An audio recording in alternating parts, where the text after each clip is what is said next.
My mother-in-law, without asking for permission, dropped off 4 children from my sister-in-law's family at our countryside home and left immediately. Sarah and I are off to Turkey until September, and you're on maternity leave after all, she smirked. But what I did next left her in tears. Emily was basking in the sunlight filtering through the curtains of their countryside home. She loved it here, far from the chaos of the city. After the birth of her baby, this house had become a sanctuary. Fresh air, silence, only the birds singing outside. Nothing seemed to hint at trouble. At 31, motherhood came naturally to her, or at least she tried to make it look that way. The first few weeks had been tough, but now, with a semblance of routine, Emily was starting to cherish every moment with her son. Her husband, as usual, was buried in work, but she didn't complain. She understood he needed to provide for the family. Honestly, sometimes she even enjoyed the solitude, the chance to be alone with her thoughts and her child. She was just about to make herself a cup of tea and step onto the porch when she heard a car pulling up. Peeking out the window, she saw a taxi. Who could this be? She wondered, her heart inexplicably racing. The car stopped, and out stepped Linda, her mother-in-law. Emily froze. What is she doing here, without warning? Linda scanned the house as if appraising it, then waved at the driver to unload some bags. This can't be good, Emily thought. But what happened next left her in utter shock. One by one, 4 children climbed out of the car. All of them were Linda's grandchildren, the kids of Emily's sister-in-law, Sarah. Hello, Emily, dear, Linda said, beaming as she approached. Sarah and I decided to take a little break, and since you're on maternity leave, it's the perfect time to look after the kids. Emily was stunned. She couldn't believe her ears. 4 children of varying ages, and she, with a newborn in her arms, was expected to care for them? It was absurd. Linda, wait a second, Emily tried to protest, but her mother-in-law cut her off. Oh, don't worry, Emily.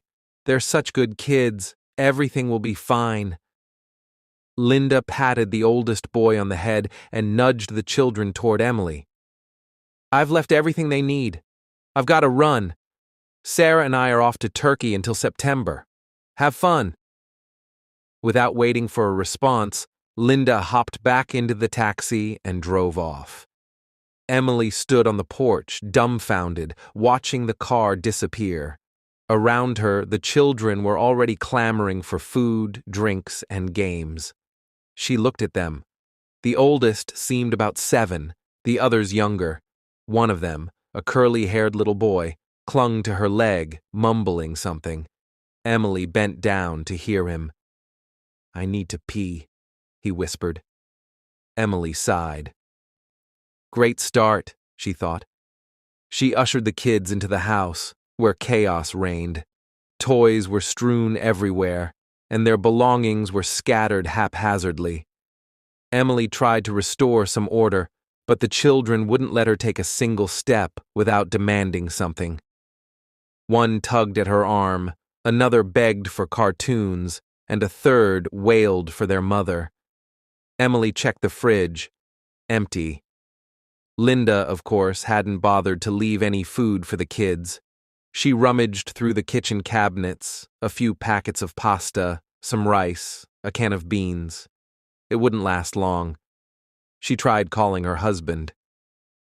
The phone rang, then went to voicemail.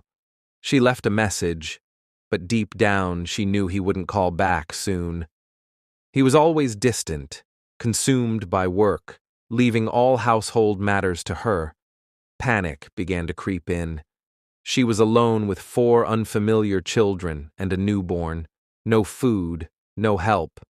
What was she supposed to do? By evening, things got worse. One of the boys developed a fever. He was fussy, crying, and refusing to eat.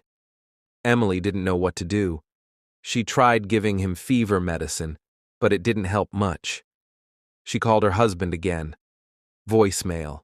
Furious, she left a scathing message, venting her frustration, but it brought her no relief. She managed to get the kids to bed, or at least tried to. The boy with the fever kept everyone awake, whimpering and tossing. Emily spent the entire night by his side, placing cool compresses on his forehead. By morning, she was utterly exhausted. She hadn't slept, eaten, or even had a sip of water. She was drained, physically and emotionally. Looking at the sleeping children, she saw how vulnerable they were, yet they felt like an unbearable burden. In the bathroom, she caught her reflection in the mirror, a haggard woman with bloodshot eyes and a face she barely recognized. Where was the Emily who loved life, who embraced motherhood? Where had she gone? Desperate for a distraction, Emily opened her laptop and scrolled through social media. That's when she saw it. Sarah, her sister-in-law, posting photos from her vacation in Turkey. Bright sun, turquoise seas, luxurious hotels. Sarah was glowing with happiness. Emily felt a surge of anger. How could Sarah be so carefree, knowing her children were dumped on someone else? How could she be so irresponsible, so selfish? Emily sent Sarah a message, pleading for her to come back, explaining how overwhelmed she was. No reply. Sarah read the message and ignored it. Emily tried calling Linda, but she hung up on her. It was clear no help was coming. That's when Emily felt the first signs of a panic attack. Her heart pounded, her throat went dry, her hands trembled. She couldn't breathe. It felt like she might collapse. Clutching her phone, she tried to call for help, but her fingers wouldn't cooperate. Finally, she forced herself to take deep breaths, and slowly, the panic subsided. Sitting on the bed, eyes closed, Emily felt utterly helpless. It was as if she were trapped in a nightmare with no escape. 3 sleepless nights passed. Emily mechanically rocked her newborn's cradle while trying to feed Sarah's 5-year-old daughter, Lily, who eyed every spoonful of oatmeal with suspicion. Lily was quiet, expressing her displeasure with a sullen glare. The other kids, 7-year-old Jack and 3-year-old twins, Alex and Mia, ran wild, turning the house into a war zone. Jack teased the twins relentlessly, who, in turn, screeched and tugged at Emily's clothes, demanding her attention. Laundry was endless. Piles of clothes stained with food, paint, and who knows what grew by the minute. Emily washed, dried, and ironed in between feeding her baby, cleaning up toys, and trying to keep the kids entertained. She felt like a hamster on a wheel, exhausted and trapped. Nights were the worst. Her newborn woke every 2 hours, hungry. Lily cried in her sleep, and Jack had nightmares creeping into Emily's room for comfort. Emily was beyond exhausted but couldn't rest, terrified the kids might get into trouble. She kept replaying Linda's words, "You're on maternity leave." As if maternity leave were a vacation, not a 24/7 job with no breaks. Checking Sarah's Instagram again, Emily saw a new story. Sarah, tanned and radiant, sipping a cocktail at a beachside cafe. The caption read, "Best vacation ever. Turkey, sea, sun, relaxation." Not a word about her children, not a hint of the chaos Emily was enduring. Fury surged within her. She fired off another message to Sarah. "I'm struggling. One of the kids is sick. I can't do this. Please help." No response. She tried again. "At least call me. I need advice." Silence. She called Linda again, only to be hung up on once more. Emily felt betrayed, abandoned. On the 4th day, Emily woke up knowing she couldn't go on like this. Her reflection in the mirror showed a stranger, dark circles under her eyes, disheveled hair, a lifeless gaze. Just days ago, she'd been happy, rested, full of energy. Now she was a shell of herself. Suddenly, her heart raced, her breathing quickened, and her mind went blank. Another panic attack.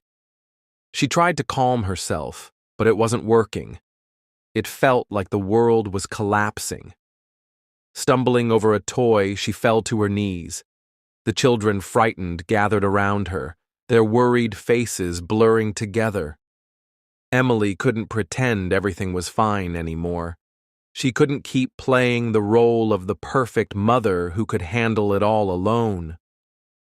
Fighting back weakness, she stood and said calmly, "Kids, I'll be back soon. I need a little break." She called her neighbor, Olivia, a kind-hearted woman in her 50s with 2 grown children. "Olivia, it's Emily. I need your help. Can you watch the kids for an hour? I have to step out." "Of course, Emily. What's wrong?" Olivia asked, concerned. "Everything's fine. I just need to take care of something. I'd be so grateful." When Olivia arrived, Emily quickly explained what needed to be done. Feed the kids lunch, play with them, put them down for a nap. Olivia nodded, listening intently. "Thank you so much, Olivia. I'll be back soon." Emily left the house and got into her car. She knew she had to take a stand. She could no longer let anyone manipulate her. She had to set boundaries. Starting the engine, one thought echoed in her mind. "I'm done staying silent." She drove along the winding road to the city, feeling a spark of strength reignite within her. She was no longer the timid, uncertain woman she'd been days ago. She was becoming a warrior, ready to fight for herself and her family. Emily was headed to Sarah's parents' house, her hands gripping the steering wheel tightly, as if it anchored her in this chaotic world. One thought pounded in her head: take them back today. When she parked outside their house, her legs trembled slightly. The house looked quiet, almost sleepy, a stark contrast to the madness she'd left behind. Taking a deep breath, she got out and rang the doorbell. The sound felt deafening. Sarah's mother, Ellen, opened the door. She looked tired, her hair unkempt, wearing an old robe as if she'd just been roused from a nap. "Emily, is something wrong?" she asked, frowning. Emily tried to keep her voice steady. "Hello, Ellen. Sarah's in Turkey with my mother-in-law, and your grandchildren have been at my house for days. I can't take care of them anymore. Please, come get them today. I'm not obligated to be a free babysitter without my consent." Ellen stood silent, processing the words. Then she sighed. "Come inside, Emily." The apartment was clean and cozy, but it felt devoid of the energy of children. "Sit down," Ellen said. "Tell me everything." Emily recounted the ordeal: Linda's unannounced visit, Sarah's vacation, the sleepless nights, and her panic attack. Sarah's parents listened without interrupting. When she finished, a heavy silence hung in the room. "We knew Sarah could be irresponsible, but not to this extent," Ellen said finally. "We're so sorry you had to go through this," added her husband, Tom. "I understand you're in a tough spot too," Emily said, "but I can't do this anymore. I have my own child to care resultate." "We understand," Ellen replied. "We'll pick up the kids soon. Thank you for looking after them." Relief washed over Emily. She'd done what she needed to do. She'd stood up for herself. "Thank you," she said. "I'm glad we could resolve this peacefully." As she walked back to her car, she felt lighter. She knew challenges lay ahead, but she was ready. 2 hours later, the children were with their grandparents. Emily finally exhaled. The house felt eerily quiet. She wandered through the rooms, picking up scattered toys and wiping stains from the couch. The presence of the children lingered in every corner, their noise, their demands. She felt drained, as if all her energy had been sapped. After feeding and putting her baby to bed, she gazed at his peaceful face, his steady breathing. He deserves a calm mother, not a broken one, she thought. That evening, as the sun set, Emily sat at the kitchen table with a pen and paper. Words poured out, raw and unfiltered, like a dam breaking. Linda, next time you decide to turn me into a free babysitter, at least ask. But I won't let this happen again. I'm not your property, and I'm not here to fulfill your whims. I have my own life, my own child, and I'll decide how to spend my time. Emily. The letter was short, but powerful. She reread it, ensuring every word rang true, then snapped a photo and sent it to her husband without comment. Let him process it. She stared at her phone, waiting for a reply. Nothing came, just the blinking dots of him typing, appearing and disappearing. She sighed and set the phone aside. Pointless. He'll never get it. Then a decision struck her like lightning.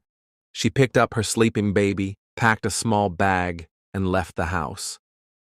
She drove to the city, to her mother's, the one person who always understood and supported her. It was dark when she arrived. Warm light glowed from her mother's windows. She rang the bell, and her mother opened the door immediately. Seeing Emily with her baby, she didn't ask questions. She just wrapped her in a tight embrace. "Everything's okay, sweetheart," her mother whispered. "It'll all be okay." Emily broke down, crying from exhaustion, hurt, and relief. She knew she was safe here, loved and valued. That night, she slept deeply for the first time in days, free from the sounds of crying children or her own guilt. In the morning, she felt a little better. Over breakfast, she told her mother everything. Her mother listened quietly, nodding occasionally. "You did the right thing, honey," she said when Emily finished. "You can't let people use you. You deserve better." Emily smiled, her mother's words soothing her. She knew tough conversations with her husband and Linda awaited, but she wasn't afraid anymore. She was ready to defend her boundaries. Her husband James called the next day. He started with accusations, blaming her for abandoning the house and his mother. But hearing her calm, confident voice, he fell silent. "Emily, he began. "No need to say anything," she interrupted. "I just want you to know I'm done living by your rules. I deserve respect and love. If you can't give me that, we're done." He was quiet for a long time, then sighed. "I get it. I was wrong. I took your love for granted. I'm sorry." Emily didn't respond. She waited. "I'm coming to you," he said finally. "We'll talk." Meanwhile, Linda returned from her vacation early, furious that Emily had sent the children to Sarah's parents. She'd expected Emily to greet her with gratitude, begging for forgiveness for not coping. Instead, she found an empty house and Emily's letter on the kitchen table. Reading it, she was livid. "How dare she?" she shouted, crumpling the paper. She called James immediately. "Do you know what your wife did?" she screamed. "She abandoned the house, the kids." "Mom, calm down," James replied, his voice weary. "I know everything." "What do you mean you know? You need to put her in her place." "Enough," he cut her off. "Emily was right. You crossed a line." Linda was stunned. "What are you saying? Whose side are you on?" "I'm on my wife's side," he said firmly. "And I'm asking you, Mom, to stay out of our lives." He hung up. Linda stood in the empty kitchen, feeling betrayed and humiliated. Her plan had backfired. She'd lost control, and it was unbearable. 2 days later, James came to bring Emily home. He was different, no longer distant or indifferent. There was worry and hope in his eyes. They talked for hours. He admitted his mistakes, promising to keep his mother out of their lives. He said he loved her and wanted to be with her. Emily listened, her heart softening. She wanted to believe him, to rebuild what they'd had. "I'll come back," she said finally, "but on my terms." He agreed. When they returned to the countryside home, it felt different. It was no longer a prison, but a symbol of their new rules, rules built on love, respect, and understanding. Linda struggled to accept her defeat. She sent Emily long, accusatory messages, but Emily ignored them. Eventually, Linda realized her manipulations no longer worked. She had to accept that she'd lost control over her son and his family. Emily, on the other hand, grew stronger and more confident. She learned to say no, to stand up for herself, and to value her worth. She became a woman capable of loving and being loved. The countryside home, once a symbol of her struggles, became the emblem of her new, happier life.